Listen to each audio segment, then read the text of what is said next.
Hey everybody, welcome to Liam's Lament. A little something here we're going to try.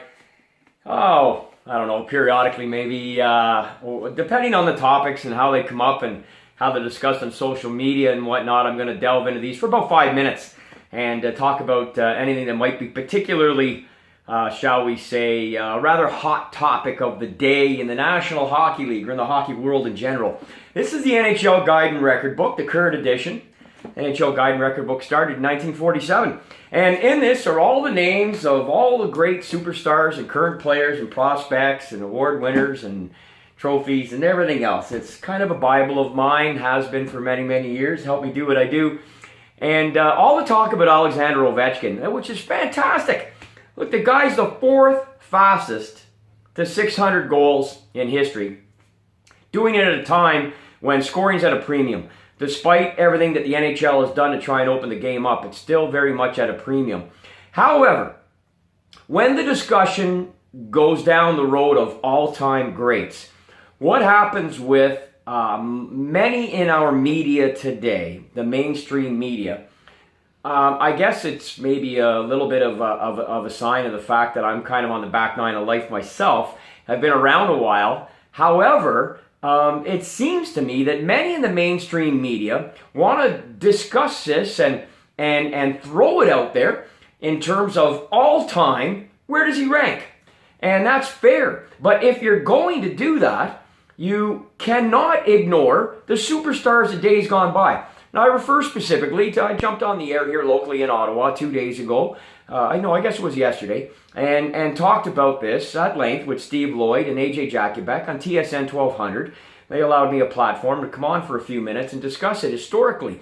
And and I love the pretense of how they set the question up. If you took Alexander Ovechkin, who now at 33, is still scoring at a ridiculous rate. But the question was, put all of whoever you want, whoever I want, take however many we want, and put them in their prime at 26 years of age, whatever. That's the age they arbitrarily selected. And playing today. So no red line, no obstruction, and put them at 26 means they were born in 1992. So that's where you have Bobby Hull, that's where you have Wayne Gretzky, that's where you have Rocket Richard, Pavel Bure, Brett Hull, Mike Bossy, go down the list. All Brett Hull, Bobby Hull, all of them. Put them at 26, and who scores the most goals in that season? It's absolutely no-brainer to me. How are you beating number 99? It's inconceivable to me. For the people that say Mike Bossy, he got dwarfed by Gretzky when they both played against each other. Their primes only overlapped by a couple of years. So Mike Bossy is not your answer. Where this is getting into a discussion or a debatable point is because Ovi is a sniper. He's already 10th in career power play goals. He's going to overtake Dave Andreychuk for career power play goals long before he comes close to Wayne Gretzky for career goals. And I understand this question isn't about a career per se, not in how it was phrased by the radio station a couple of days ago. It was take these guys in their prime at 26 and who scores more.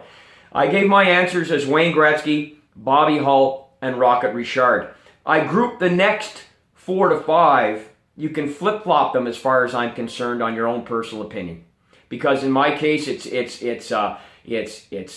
go down the line. It's Mike Bossy. It's Ovi for sure. He's right there. It's Mario Lemieux. It's Brett Hull. It's Pavel Bure. Insert anybody else. If you really had a burning desire to add another name, they would certainly could round out the top 10, or if you want to put them up there. But I don't think anybody in my case is supplanting my top 3. As a hockey historian, that's who I think it would be.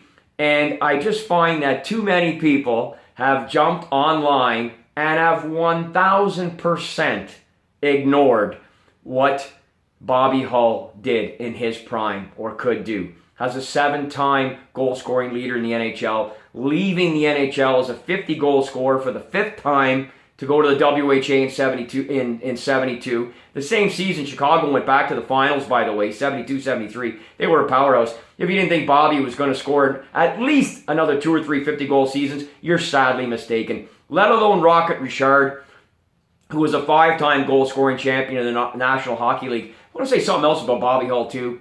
because he's right there behind Gretzky, because to me it's 99 and the rest. The line starts after him.